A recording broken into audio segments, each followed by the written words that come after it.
So here in the 10th standard, there are 5 chemistry topics. So you are going to study 5 chemistry topics in the 10th standard. The first topic is chemical reaction and equations. The second topic is acid, bases and salts. And the third topic you are going to study is metals and non-metals. And the fourth topic is carbon and its compounds. And the fifth topic you are going to learn in the 10th standard is periodic classification of an element.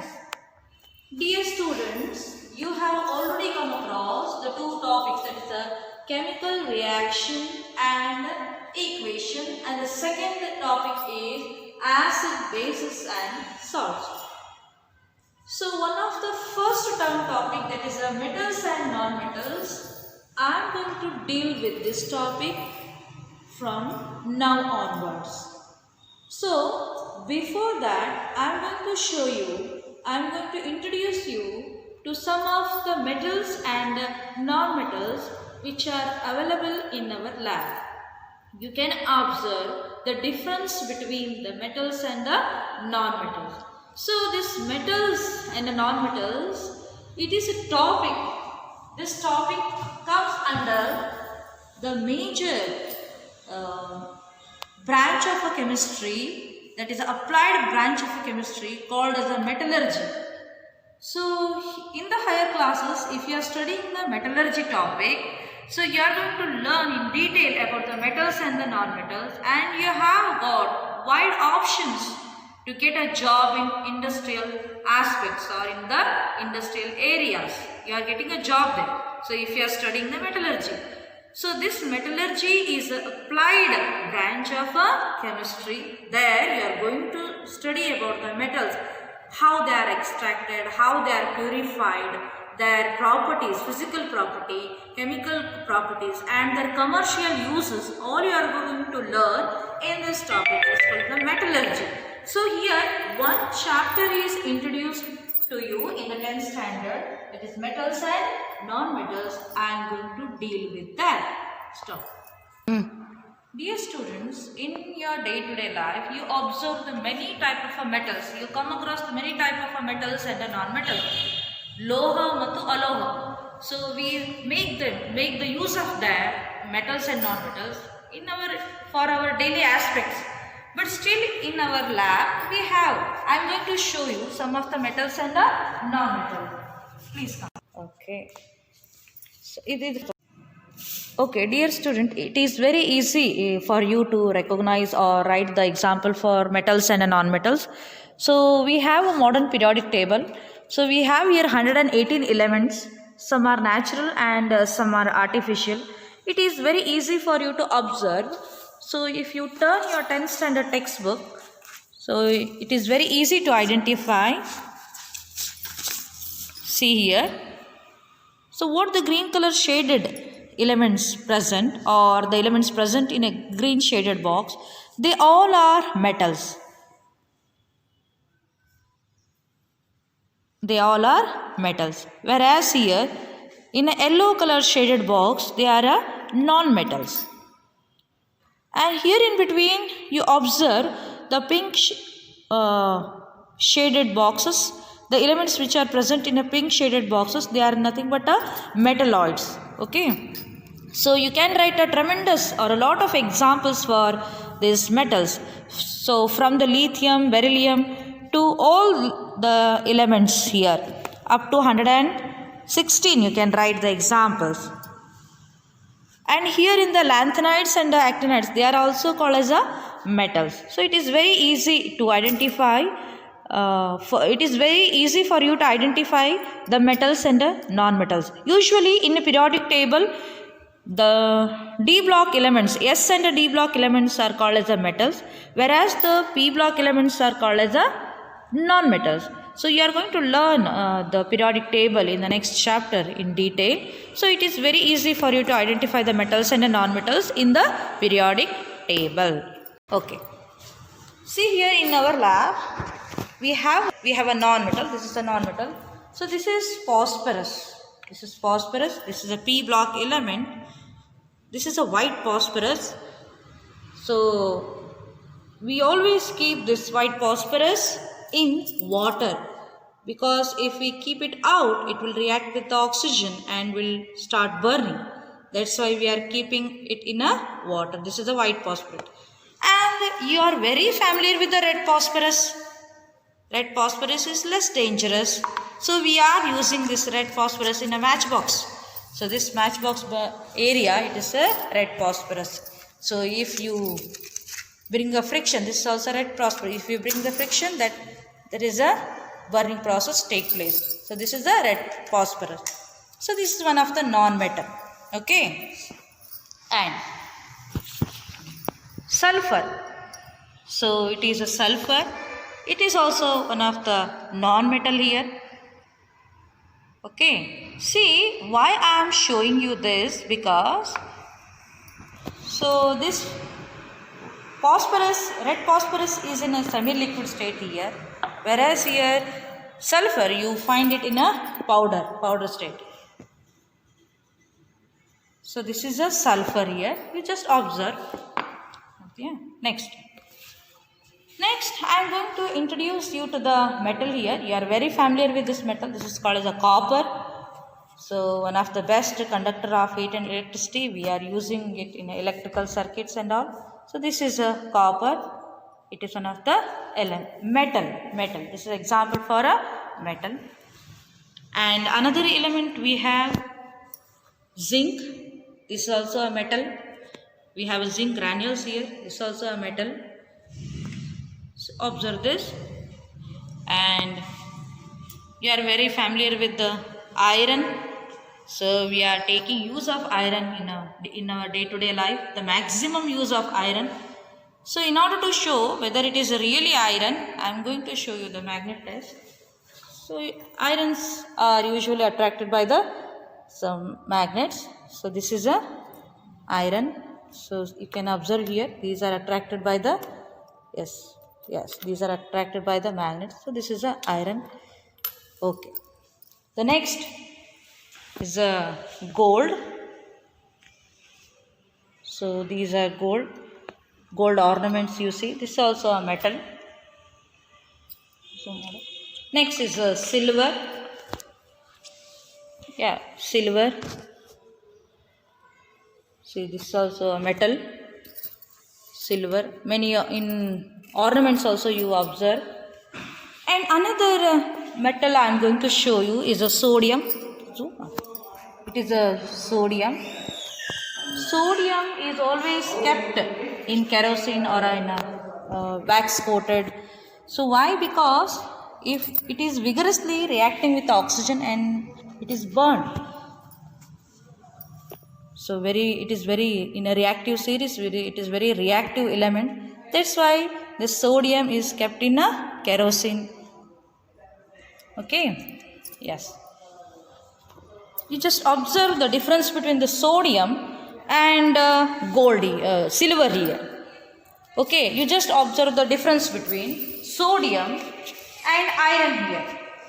You just difference between the sodium and the iron here. See.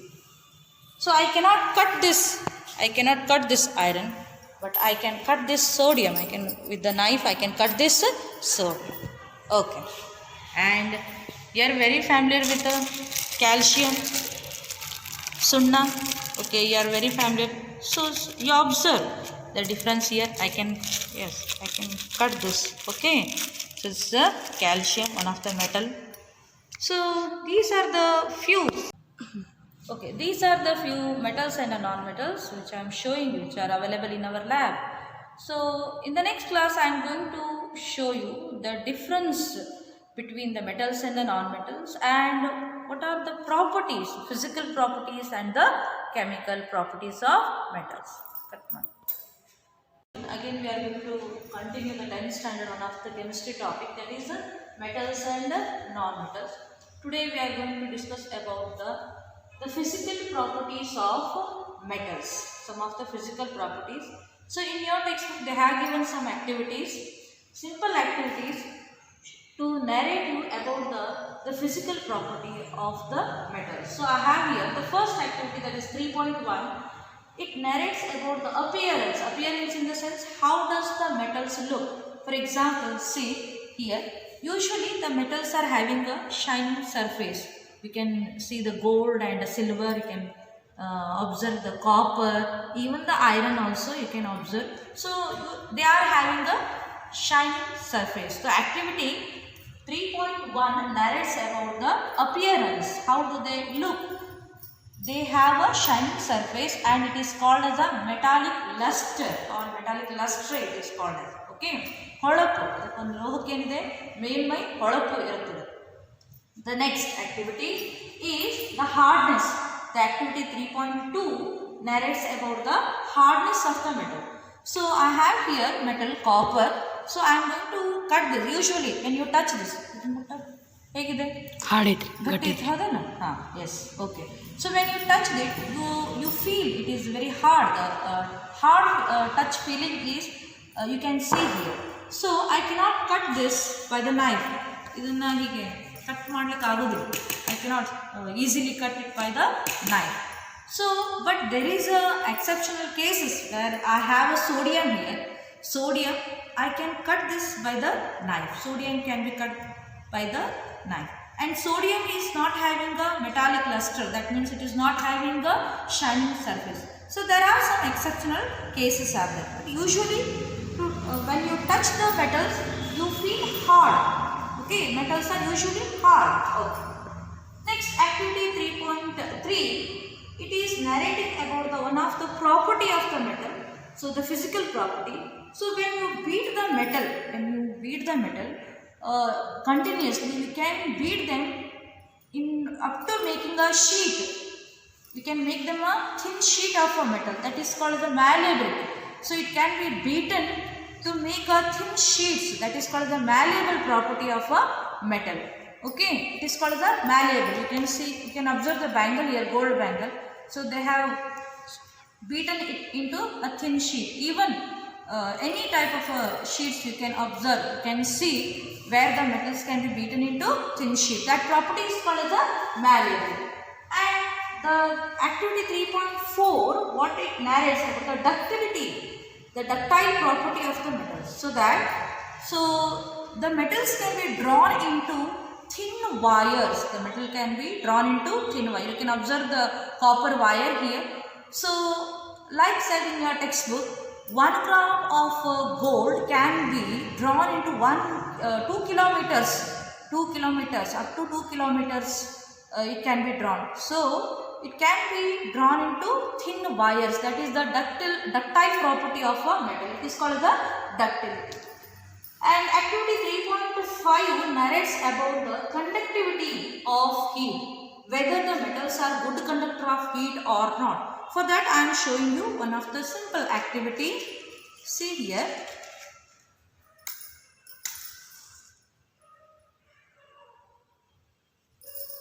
Okay. Activity 3.5 narrates about the conductivity of heat, whether the metals are good conductor of heat or not. In order to show you that, I have got here one simple activity. So I have here iron spatula here. At the one end of the spatula I have kept a candle piece and the other end I am heating it. You can see at the one end I am heating it with the help of a candle and the other end I have kept a candle piece. Okay, we will observe what happens here.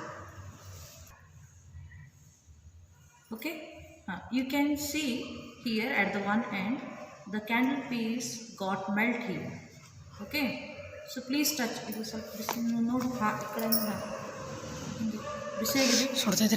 Yes, so that means the metals are good conductor of heat. That means the metals allow the heat to pass through them.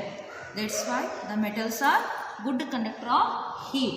So this activity proves that the metals are good conductor of heat.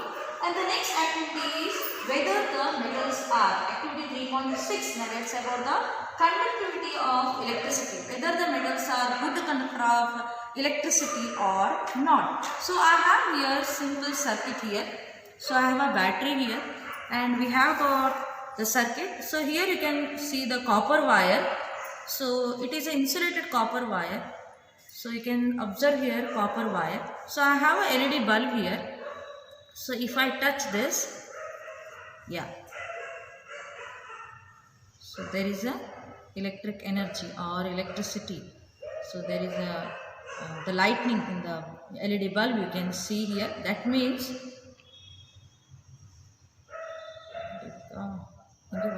yes, that means so electrical energy is passing through this copper wire. That means the metals are good conductor of electricity. So these are the simple the activity which shows or which tells about the physical properties of a metal.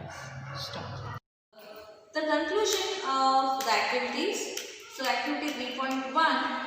So metals are having a shining surface. Metals are having a shining surface, or it is called, this property is called the metallic luster. And the second, generally the metals are hard. And the third property is metals can be drawn into thin sheet, that is metals are malleable. And activity 3.4, the ductility, that means metals can be drawn into thin wire or metals are ductile, you can write. So activity 3.5, metals are good conductor of heat. And activity 3.6, metals are good conductor of electricity, or otherwise you can write metals are good conductor of heat and electricity. Other than the physical properties which I have narrated earlier. So metals are sonorous, that means if you beat the metals they make the sound. Okay, so this is called the sonorous property of a metal. They are sonorous. So when you are beating a non-metal, for example, if you are taking a charcoal, if you beat that, there is no pleasant sound can be heard. So I have here sulfur here. So if I am beating, this is a non-metal, if I am beating, I don't have any sound here. So this is not sonorous. And sulfur, you can observe, is soft. So I have got here some the physical properties of non-metals. Usually the oxygen, sulfur, carbon, iodine, so these are the non-metals. The elements which are present in the P block, they are all called as the non-metals. Where the non-metals exist in solid, liquid and a gaseous state, where the metals usually exist in the solid state. And they are soft to touch, where we have seen metals are hard to touch, but the non-metals are usually soft to touch. And these non-metals are bad conductor of heat and electricity. Okay, so in the next class I am going to give you the list of differences between the metals and the non-metal.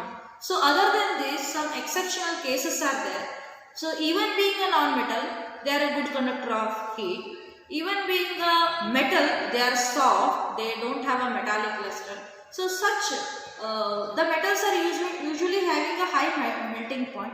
But even being a metals, the metals are there are metals which are having a low melting point. That I am going to give you. That exceptional cases I am going to give you. Okay. Exceptional cases we are studying here regarding the metals. So we have here liquid state metals, gallium, cesium and mercury. These are liquid state metals. Metals are usually exist in a solid state, but these are the liquid state metals. So metals are usually hard, but we have a soft metals here. They are sodium and potassium are soft metals. And usually the metals are having the high melting point, but here metals of a low melting point are mercury and gallium. So metals are having the lustrate, that is they are lustrous, but there are metals which are non-lustrous. It is a sodium. That means it is not having a shining surface. Native state metals. Metals are usually found in a combined state. It is called the ore. But whereas here, the gold, silver and platinum are the metals which exist in a pure state. They are not combined with any other metals. They are not found in the form of a ore, but gold we get in the form of gold only. Okay, so they are called the native state metals, that are gold, silver and platinum. So we have here the metals which are having a low density, and it is called the alkaline metals. We have here lithium, sodium and potassium. Metals are usually having a high density, but we have here low density metals, that are lithium, sodium and potassium. Pause. Continue what they are. Pause it there. Okay.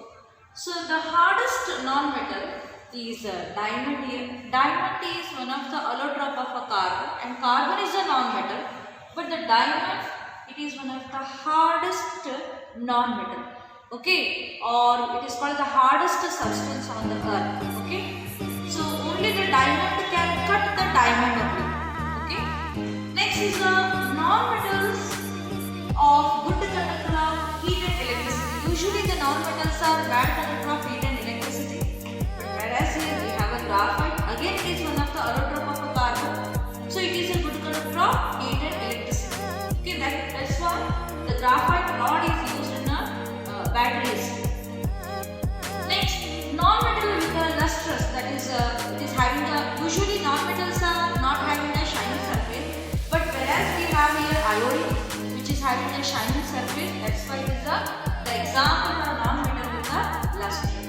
Okay, next, usually the non-metals are having the low melting point and a boiling point, but whereas here again the one of the allotrope of a carbon, that is a diamond, is having the high melting point and a boiling point. So these are the some exceptional cases that they are given in your textbook, which I have listed here. Please take notes. ಮಕ್ಕಳೇ, ಚಾನೆಲನ್ನು subscribe ಮಾಡಿರಿ ಮತ್ತು bell icon ಒತ್ತಿ